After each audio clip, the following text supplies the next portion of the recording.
Credit के भूखे लोगों और जनता पर राज करने की भावना ने देश का बहुत अहित किया है। अरे जनता तो जनार्दन का रूप होती है, ईश्वर का रूप होती है। যখন কোনো প্রতিষ্ঠানে পরিবারতন্ত্র, দুর্নীতি এবং অস্থির রাজনীতি চলতে থাকে সেই সময় সঠিক উন্নয়ন সম্ভব নয়। উত্তর পূর্বাঞ্চল বিগত দিনে এই সব সমস্যায় জর্জরিত ছিল বলে প্রধানমন্ত্রী তার বক্তব্যে উল্লেখ করেন। সমস্যা জর্জরিত ছিল ভারতের স্বাস্থ্যখণ্ড। দিল্লিতে এইমস 50 দশকে নির্মাণ করা হয়েছিল, কিন্তু পরবর্তী সময়ে আর কোনো এইমস বানানোর প্রয়োজনীয়তা বোধ করেননি দেশের নেতারা। পরবর্তীতে অটল বিহারী বাজপেয়ী সরকারের সময় নতুন করে এইমস বানানোর চিন্তা চর্চা করেছিলেন। বাজপেয়ী সরকারের পতনের পর সেই সব সিদ্ধান্ত ভেস্তে যায়। 2014 সালে আমি সেই সব সমস্যা দূরীকরণের চেষ্টা চালাই। বিগত সময়ে 15টি নতুন এইমস বানানোর সিদ্ধান্ত গ্রহণ করি। বর্তমানে সেই সব এইমসে পড়াশোনা এবং চিকিৎসা একসঙ্গে চলছে। গুয়াহাটি তার একটি জ্বলন্ত প্রমাণ বলে উল্লেখ করেন প্রধানমন্ত্রী নরেন্দ্র মোদী। বিজেপি সরকার যে সিদ্ধান্ত গ্রহণ করে সেটির বাস্তবায়ন করে দেখায়। আসামের জনগণের ভালোবাসায় বারবার আমাকে আসামে আসার জন্য অনুপ্রাণিত করে বলে উল্লেখ করেন মোদী। বিগত সরকারগুলি ভারতের স্বাস্থ্যখণ্ড নিয়ে সেভাবে চিন্তা করেনি, ফলে স্বাস্থ্যখণ্ডের তেমন উন্নতি হয়নি বলে উল্লেখ করেছেন প্রধানমন্ত্রী। भाई और बहनों, पिछले 9 वर्षों में नॉर्थ ईस्ट में कनेक्टिविटी से जुड़े इंफ्रास्ट्रक्चर को लेकर बहुत चर्चा हुई है। आज जो भी नॉर्थ ईस्ट आता है तो यहां के रोड, रेल, एयरपोर्ट से जुड़े कार्यों को देखकर प्रशंसा किए बिना रह नहीं सकता है। लेकिन नॉर्थ ईस्ट में एक और इंफ्रास्ट्रक्चर पर बहुत तेजी से काम हुआ है और वो है सोशल इंफ्रास्ट्रक्चर। यहां शिक्षा और स्वास्थ्य की सुविधाओं का जो विस्तार हुआ है वो वाकई दोस्तों अभूतपूर्व है। पिछले वर्ष जब मैं डिब्रूगढ़ आया था तो असम के अनेक जिलों में मुझे एक साथ कई अस्पतालों का शिलान्यास और उद्घाटन करने का अवसर मिला था। आज एम्स और 3 मेडिकल कॉलेज आपको सौंपने का मुझे सौभाग्य मिला है। बीते वर्षों में असम में डेंटल कॉलेजों की सुविधा का भी विस्तार हुआ है। इन सभी को नॉर्थ ईस्ट में लगातार बेहतर होती रेल रोड कनेक्टिविटी से भी मदद मिल रही है। विशेष रूप से गर्भावस्था के दौरान महिलाओं को जो समस्या आती थी वो अब दूर हुई है। इससे माता और बच्चे के जीवन पर संकट बहुत कम हुआ है। आजकल एक नई बीमारी देखने को मिल रही है। मैं देश में कहीं भी जाता हूं, उत्तर में, दक्षिण में, नॉर्थ ईस्ट में, पिछले 9 वर्षों में हुए विकास की चर्चा करता हूं तो कुछ लोगों को बहुत परेशानी हो जाती है। ये नई बीमारी है। वो शिकायत करते हैं कि दशकों तक उन्होंने भी देश पर राज किया है, उन्हें क्रेडिट क्यों नहीं मिलता। क्रेडिट के भूखे लोगों और जनता पर राज करने की भावना ने देश का बहुत अहित किया है। जनता तो जनार्दन का रूप होती है, ईश्वर का रूप होती है।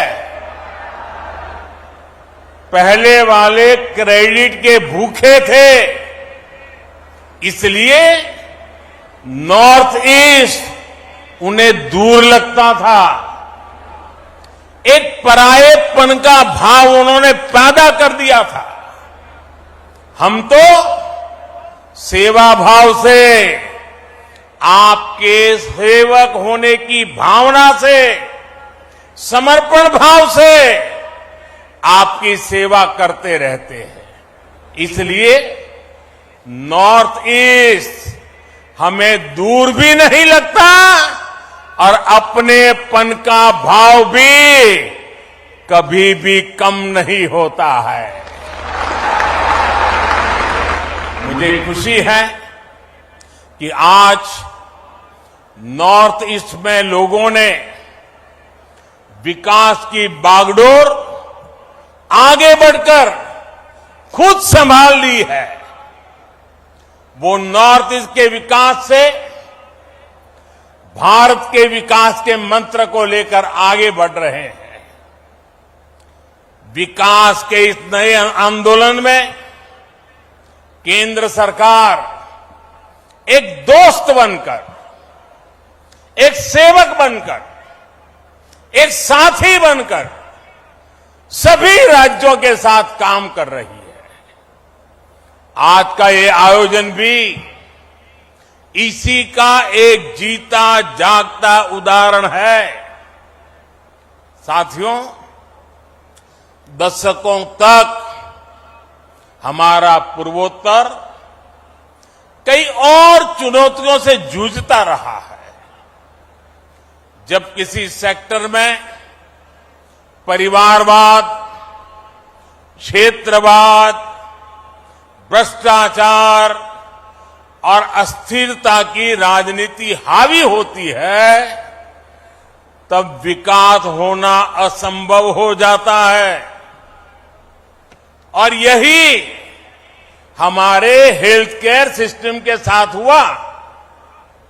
दिल्ली में जो एम्स है वो 50 के दशक में बना था।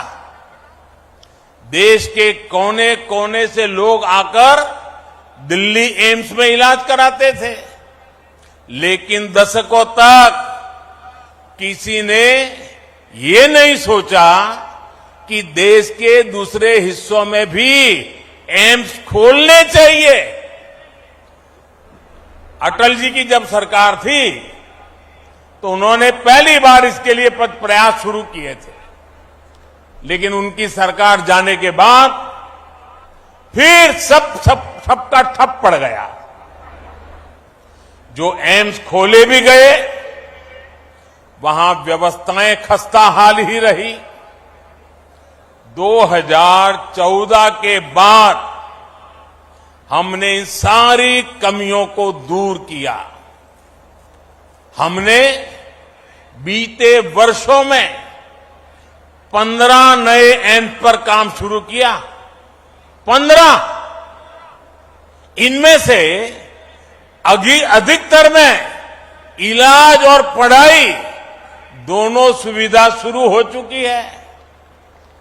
एम्स गुवाहाटी भी इस बात का उदाहरण है कि हमारी सरकार जो संकल्प लेती है उसे सिद्ध करके भी दिखाती है। ये असम की जनता का प्यार है जो मुझे बार बार यहां खींच के ले आता है। शिलान्यास के समय भी आपके प्यार ने मुझे यहां बुला लिया और आज लोकार्पण के समय भी आपका प्यार बढ़ चढ़ करके, और वो भी बिहू के पवित्र समय, यहां मुझे आने का अवसर मिल गया।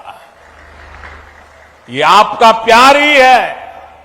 साथियों, पहले की सरकारों की नीतियों की वजह से हमारे यहां डॉक्टरों और दूसरे मेडिकल प्रोफेशनल की बहुत कमी रही है। ये कमी भारत में क्वालिटी हेल्थ सर्विस के सामने बहुत बड़ी दीवार थी। इसलिए बीते 9 वर्षों में हमारी सरकार ने मेडिकल इंफ्रास्ट्रक्चर और मेडिकल प्रोफेशनल बढ़ाने पर बड़े स्तर पर काम किया है। 2014 से पहले 10 सालों में करीब 150 मेडिकल कॉलेज बने थे। पिछले 9 वर्षों में हमारी सरकार में करीब 300 नए मेडिकल कॉलेज बने। पिछले 9 वर्षों में देश में एमबीबीएस सीटें भी 2 गुनी बढ़कर 1 लाख से अधिक हो चुकी है। पिछले 9 वर्षों में देश में मेडिकल की पीजी सीटों में भी 110% की बढ़ोतरी हुई है। हमने मेडिकल शिक्षा के विस्तार के लिए नेशनल मेडिकल कमीशन की स्थापना की है। पिछड़े परिवारों को, बैकवर्ड फैमिलीज के बच्चे डॉक्टर बन सके, इसके लिए हमने आरक्षण की सुविधा का भी विस्तार किया है।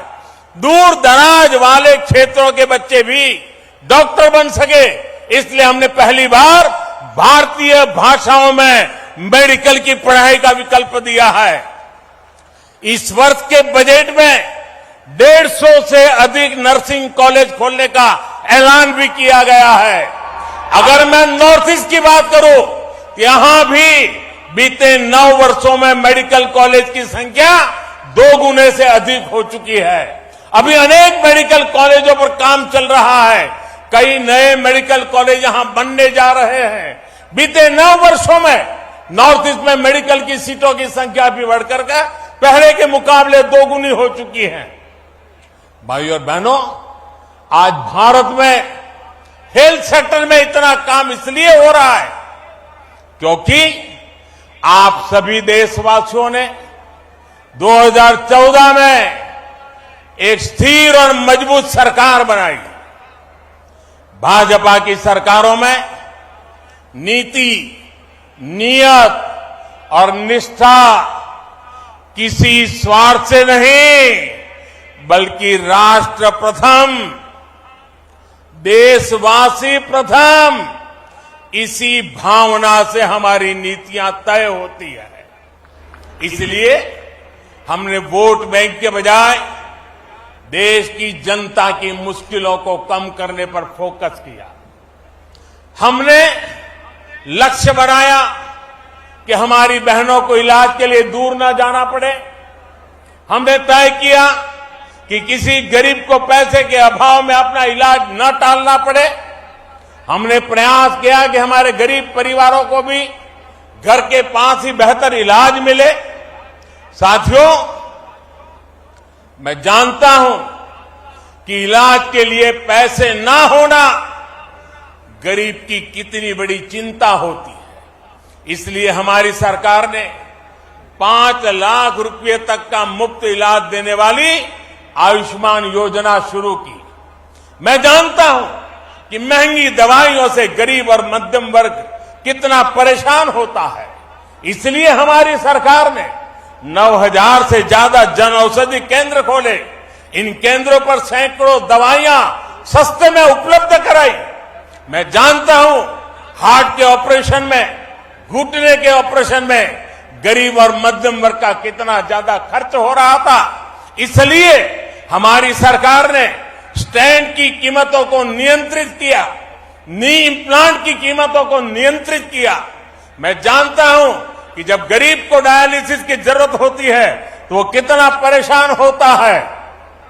इसलिए हमारी सरकार ने हर जिले में मुफ्त डायलिसिस वाली योजना शुरू की। लाखों लोगों को इसका फायदा पहुंचाया। मैं जानता हूं गंभीर बीमारी का समय से पता लगना कितना जरूरी होता है। इसलिए हमारी सरकार ने देश भर में 1.5 लाख से ज्यादा हेल्थ और वेलनेस सेंटर खोले हैं। वहां जरूरी टेस्ट की सुविधा दी है।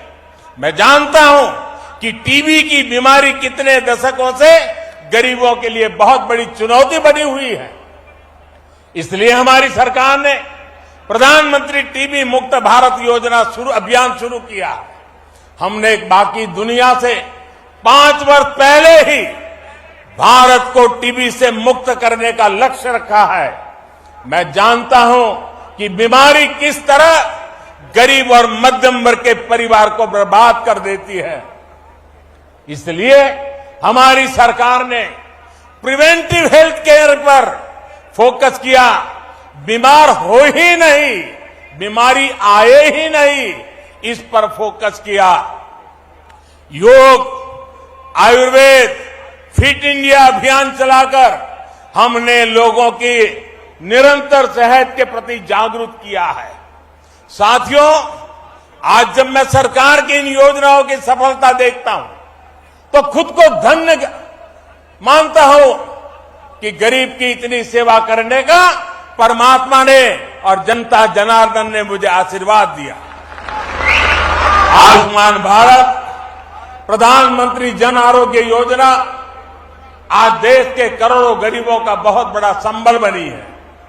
बीते वर्षों में आयुष्मान भारत योजना ने गरीबों के 80,000 करोड़ रुपए खर्च होने से बचाए हैं।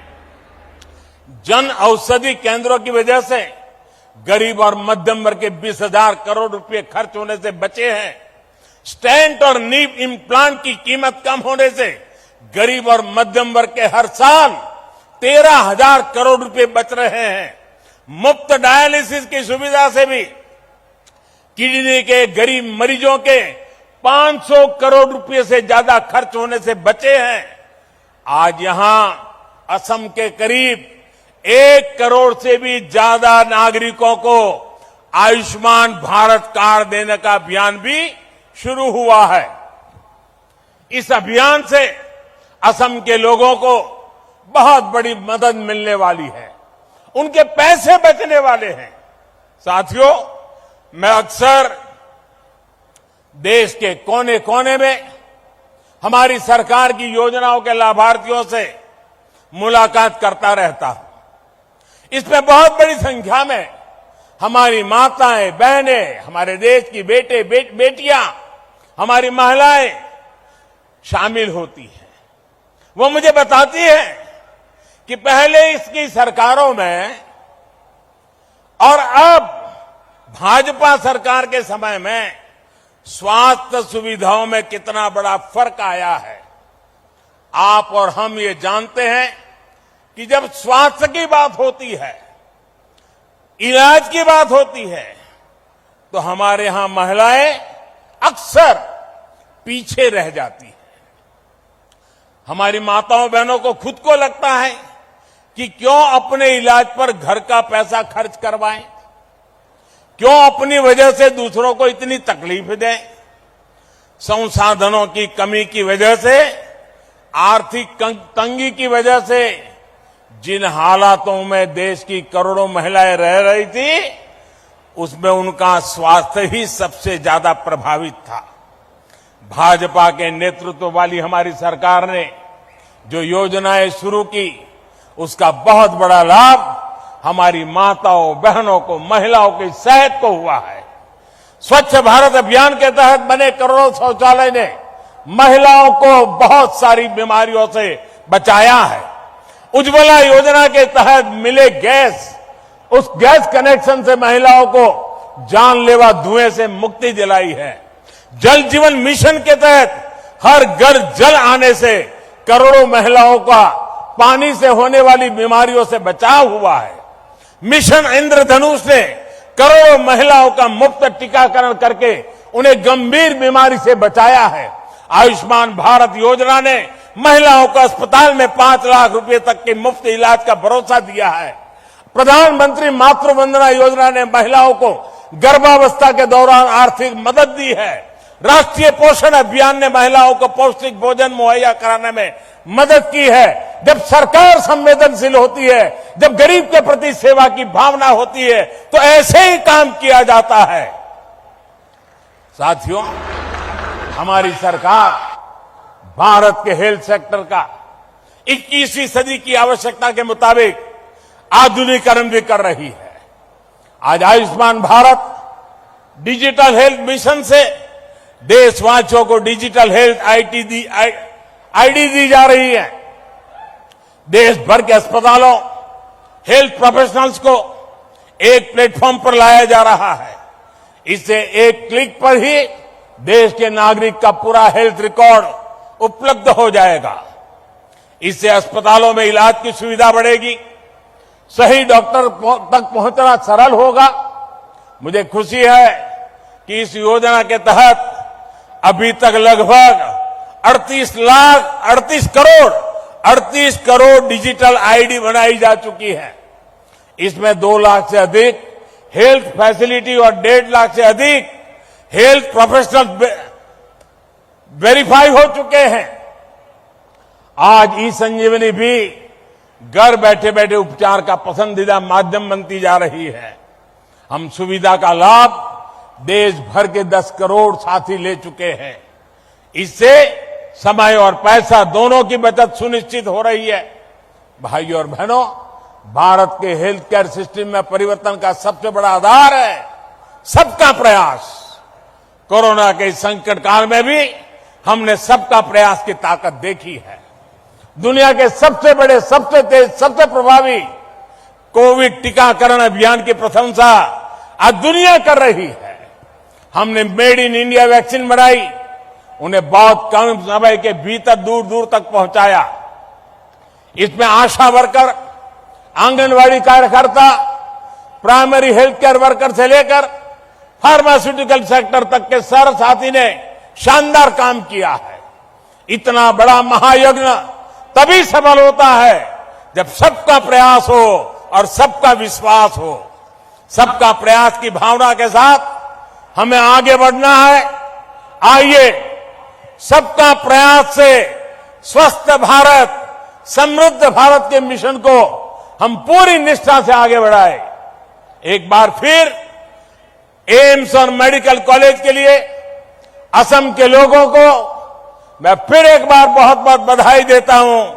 और आपने जो प्यार दिखाया, इतनी बड़ी तादाद में आशीर्वाद देने आए, आपको प्रणाम करते हुए, आपका धन्यवाद करते हुए मेरी वाणी को विराम देता हूं।